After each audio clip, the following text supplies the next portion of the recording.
शायद शहर का नाम मुझे याद नहीं आ रहा था, किसी ने बताई हमें बात। हम यात्रा पर थे रायपुर की तरफ। वहाँ रायपुर में एक भक्त मिले सदगुरु टेऊराम महाराज जी के। तो उन्होंने कहा, महाराज जी हमारे एक मित्र थे, वह रात्रि के समय अपनी दुकान से घर आ रहे थे। कहा घर आते समय अचानक से उनके स्कूटर को किसी कार ने ठोकर मारी तो दूर जाकर गिरे। तो अब कार में भी सिंधी समुदाय के लोग थे, उन्हें बहुत दुख हुआ कि ये तो मर गया होगा। पर वह रुके और उन्होंने पुलिस को फ़ोन लगाया। फ़ोन लगाकर कहा कि हमसे भूल हुई है। उन्होंने स्वीकार कर लिया, बहुत अच्छी बात है, स्वीकार किया। कहा अब इसे बचाओ। एम्बुलेंस आई, उसे लेकर गए, भर्ती कराया गया हॉस्पिटल में।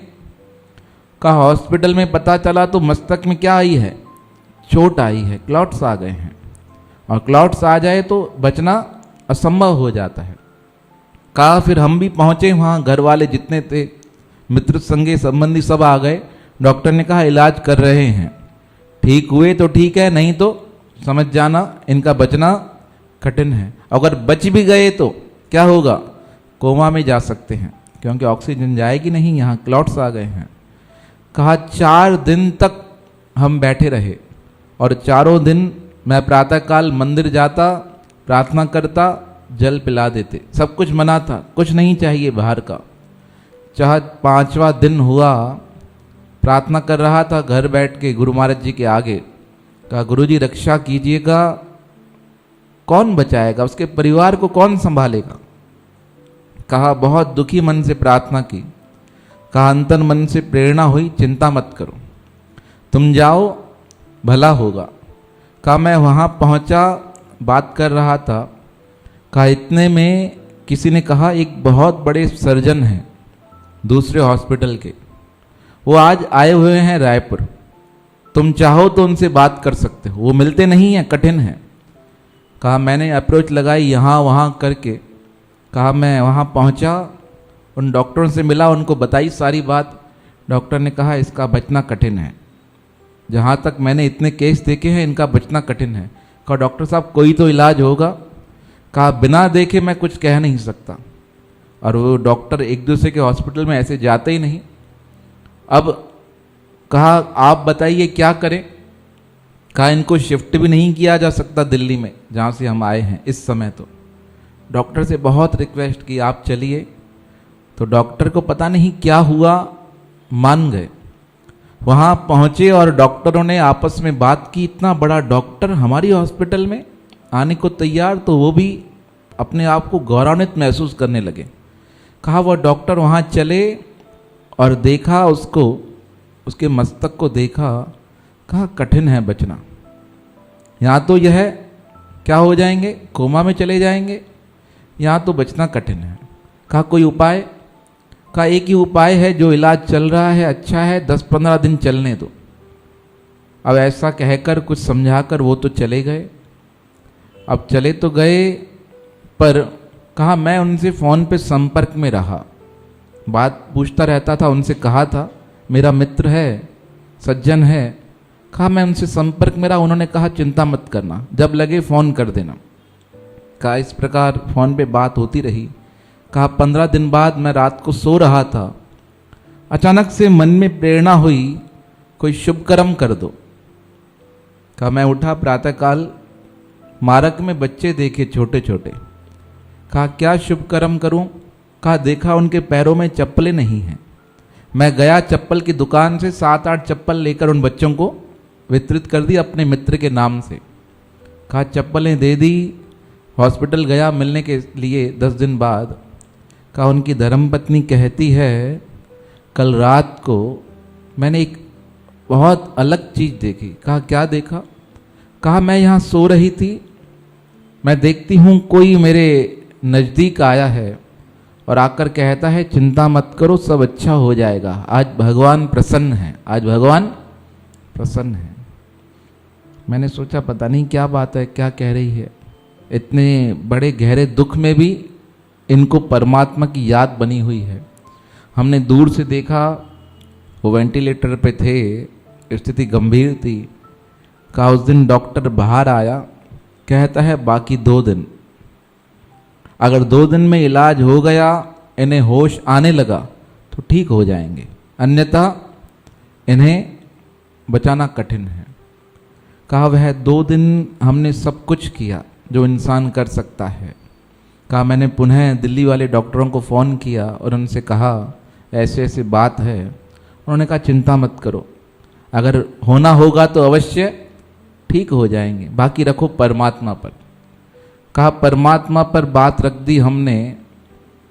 कहा 2 दिन बाद ऐसा संयोग बना, शनिवार का ही दिन, गुरुजी का ही दिन, और डॉक्टरों ने हमें फ़ोन लगाकर कहा आ जाओ, इन्हें होश आ गया है।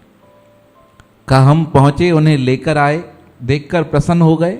डॉक्टर ने कहा इनको कोई ऐसी बात मत बताना जिनसे इनको स्ट्रेस आ जाए, चिंता आ जाए। कहा 3 महीने आराम करें। कहा 3 महीने तक इन्होंने आराम किया। उसके बाद धीरे धीरे इनका बोलना चालू हुआ और उसके बाद बता रहे थे अभी ठीक हैं। कहा जब वो ठीक हुए उन्होंने एक बहुत सुंदर बात बताई। कहा जब मेरा एक्सीडेंट हुआ तो मेरे कानों में हेडफोन लगा हुआ था और उस हेडफोन में भजन चल रहे थे भगवान के। कहा जब मैं अचानक से गिरा तो मेरे मुंह से अचानक से भगवान का नाम निकला, बस नाम निकला और गिर गया। कहा कुछ होश ही नहीं। कहा जब मैं ठीक हुआ, अपने मित्र को बता रहा था, कहा जब मैं ठीक हुआ, जब मुझे होश आया, तब भी सबसे पहले मेरे मुख से क्या निकला? वही नाम निकला। कहा मुझे ऐसा लग रहा था कि गिरने से लेके उठने तक मेरे मन में क्या चल रहा था? वही नाम चल रहा था, मुझे तो पता नहीं। कहा जिस दिन छुट्टी मिलने वाली थी उससे 1 रात पहले मेरी आंखें थोड़ी सी खुली, मैं देखा इधर उधर तो एक उजाला सा दिखाई दिया, प्रकाश सा दिखाई दिया। कहा वह ऐसा लगा कि मुझे कह रहा है चिंता मत करो, मैं तुम्हारे साथ हूँ, पर मेरे बोलने में शक्ति नहीं, ताकत ही नहीं। कहा वो ऐसा उजाला था, प्रकाश था। कहा मुझे लगा कि अब मैं ठीक हो सकता हूँ, मैं किसी को बोल नहीं पा रहा था। कहा प्रातःकाल हुआ, मेरी आंखें खुली और डॉक्टरों ने मुझे कहा ठीक हो जाओगे, छुट्टी दे दी कुछ दिनों बाद। कहा आज तुमसे कह रहा हूँ, कहा जितने दिन मैं हॉस्पिटल में था मुझे तो पता नहीं और क्या हुआ कैसे हुआ, पर मैंने एक बात का अनुभव किया कि मेरे नज़दीक कोई ना कोई खड़ा था जो मेरी सुरक्षा करता आ रहा था। और उन्होंने दिखाया, उनका पिक्चर दिखाया, मिले तो नहीं हम उनसे, कभी होगा तो मिलेंगे। उनका मस्तक यहाँ से थोड़ा खड्डा हुआ है। डॉक्टर ने सर्जरी की तो वो निकाल दिया होगा पीस या क्या, कितनी बड़ी बात है। खड्डा माथे पे खड्डा हो जाए उसके बाद भी व्यक्ति बच जाए, बहुत बड़ी बात है। वह दिखाया फोटो उन्होंने। कहा महाराज अभी भी ठीक हैं, व्यापार पे जाते हैं, पर अब अपनी पूरी संभाल करते हैं। देखो किस प्रकार परमात्मा मौत से भी बचाकर कहाँ ले आते हैं, जीवन तक लेकर आते हैं। पुनर्जन्म की एक ऐसी घटना हम आपको बताने जा रहे हैं जिसे सुनकर आपके रोंगटे खड़े हो जाएंगे। राजस्थान का एक शहर है अलवर। अलवर के नज़दीक एक छोटा सा गांव है हरसोली। हरसोली गांव में एक माताजी रहती थी जिसे प्राय सभी लोग हरसोली वाली अम्मा जी के नाम से जानते थे। यह उनके जीवन की सत्य घटना है। कहा जाता है उनके जीवन में एक ऐसा चमत्कार हो गया था, वह जो कहती थी 80% वो सही साबित हो जाता था। इसलिए गांव के अनेक लोग उनका सम्मान किया करते थे और वह खुद इस बारे में बताती थी कि उनके साथ यह हुआ कैसे। कहा जाता है 2 बार उनका मरण हुआ और दोनों बार वह पुनः जीवित हो गई। एक बार की बात बताते हुए वह स्वयं कहती थी, मेरा मरण हो चुका था, मेरे लिए शैया बिछा दी गई थी। परिवार वाले भी यह सारी बातें बताते थे। अब 2-3 घंटे उनका शरीर रखा गया, उसे स्नान करा दिया गया, डोली सजने लगी। जैसे ही डोली उठने की तैयारी हो रही थी, अचानक से उनकी अर्थी वाली डोली में कुछ हलचल होने लगी। परिवार वाले डर गए, बोला यह क्या हो रहा है? तभी वह जोर से चिल्लाते हुए कहने लगी, अरे कहाँ लेकर जा रहे हो, मुझे नीचे उतारो। उसकी आवाज़ सुनकर उसके बेटों ने उसकी डोली को नीचे उतारा। वह कहने लगी, मुझे कहाँ लेकर चल रहे हो। तब परिवार वाले कहने लगे, अरे आपकी तो मृत्यु हो गई थी, क्या हुआ। तब वह कहने लगी, मेरे हाथ खोलो, मैं तुम्हें सारी बात बताती हूँ। उसके हाथ खोले गए, वह बहुत कांप रही थी। कहा, मुझे पानी दो। उसे पानी पिलाया गया। गांव वाले और परिवार वाले देखकर थोड़े भयभीत होने लगे। वह पूछने लगे, अम्मा क्या हुआ। तब अम्मा कहने लगी, अरे बहुत गजब हुआ, आज जो मैंने देखा है आज से पहले कभी ऐसा नहीं देखा है। जैसा शास्त्रों में स्वर्ग नरक के बारे में सुना गया था वह सब कुछ सत्य है। जब मेरा मरण हुआ तब यमराज के दूत मुझे यम की सभा में लेकर गए। वह यमराज की सभा बड़ी व्यवस्थित थी। वहाँ पर प्रत्येक का अपना अपना कार्य है। मुझे देखकर यमराज के दूतों ने यमराज से कहा, हम इस प्राणी को लेकर आए हैं, इसका क्या हिसाब होना है। तब यमराज ने चित्रगुप्त की ओर इशारा करते हुए पूछा, चित्रगुप्त बताइए इस प्राणी की क्या व्यवस्था है। तब चित्रगुप्त ने जैसे ही खाता खोला वह देखते ही घबरा गया। वह कहने लगा, महाराज हमसे बड़ा अपराध हो गया है, इस प्राणी को नहीं लेकर आना था। तब यमराज ने चित्रगुप्त से कहा, तुम इसके बारे में पढ़कर बताओ, इसके विषय में क्या लिखा गया है। तब उसने एक बहुत बड़ा ग्रंथ खोला।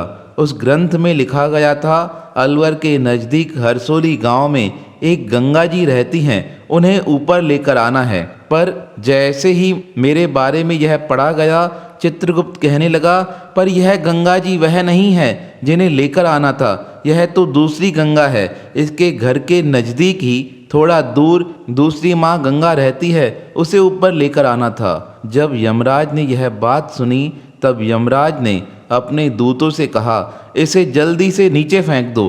तब यमराज के दूतों ने मुझे लात मार के नीचे भेजा और उनकी लात लगने से मेरे पीठ पे बहुत तेज दर्द हो रहा है। कहते हैं वह अंतिम समय तक वह निशान दिखाती थी। पीठ के एक हिस्से में वह अद्भुत पैर का निशान था जो अंतिम अवस्था तक वह सबको बताकर कहती थी किस प्रकार मुझे यमराज के दूतों ने नीचे भेजा था। जैसे ही मुझे नीचे भेजा गया है, हो सकता है जो दूसरी गंगा है उसके प्राण निकल जाएं। अभी हरसोली वाली अम्मा जी यह बात बता ही रही थी, तभी किसी ने आकर खबर दी, अरे नज़दीक में एक दूसरी माता जी के प्राण शांत हो गए हैं। लोगों ने पूछा, क्या नाम है। किसी ने कहा, अरे गंगा जी नाम है। अब तो हरसोली वाली अम्मा जी की बात सच साबित हो गई। लोग मन में विचार करने लगे, यह कैसे हो सकता है, जिसके प्राण निकल गए वह पुनः जीवित हो गई और जो दूसरी थी उसके प्राण निकल गए। सबका विश्वास हरसोली वाली अम्मा जी के ऊपर बढ़ता गया। कहा जाता है इस घटना के बाद उनकी वाक शक्ति में पवित्रता आ गई थी। वह जो कहती थी वो काम हो जाता था। उनके जीवन में यह घटना एक बार न घटित होकर 2 बार घटित हुई, इसलिए इनका परमात्मा के प्रति भी विश्वास बहुत बढ़ता गया। वह कहती थी, परमात्मा का भजन करो, अन्यथा वहाँ जाकर बहुत कुछ सहना पड़ेगा। तो पुनर्जन्म की यह अद्भुत घटना जब हमने स्वयं सुनी तो हम हैरान हो गए कि एक व्यक्ति मरने के बाद पुनः कैसे जीवित हो सकता है। उसका साक्षात उदाहरण हमें हरसोली वाली अम्मा जी के द्वारा ही प्राप्त हुआ। इस घटना को बताकर आपको डराने का उद्देश्य हमारा नहीं था। हमारा उद्देश्य तो यही था जो भारतीय शास्त्रों में स्वर्ग नरक के विषय में बताया गया है वह संपूर्ण सत्य बातें हैं। हम इन्हें माने या ना माने, पर जिन्होंने इसके विषय में अनुभव किया है वह स्वयं बताते हैं कि ऊपर जाकर हिसाब देना पड़ता है। जब हमें ऊपर चलकर हिसाब देना ही है तो अच्छा है हम अपने जीवन में शुभ कर्म करें, परमात्मा की भक्ति की ओर बढ़ें, जिससे कि हमारा यह जीवन सफल और सार्थक बन जाए। यह उदाहरण हमें बहुत दुर्लभ मिलते हैं, पर हम उसे एकत्रित कर आप तक पहुंचाने का प्रयास करते हैं, जिससे कि आपकी परमात्मा के प्रति भक्ति और अधिक बढ़ती रहे। जहाँ भक्ति बढ़ती है वहाँ सब प्रकार के भय समाप्त हो जाते हैं, और जहाँ भय समाप्त हो जाता है वहाँ जीवन में आनंद की प्राप्ति होती है। आप सदैव प्रसन्न रहें, आप सदैव खुश रहें, यही हमारी मंगलमय शुभकामना है।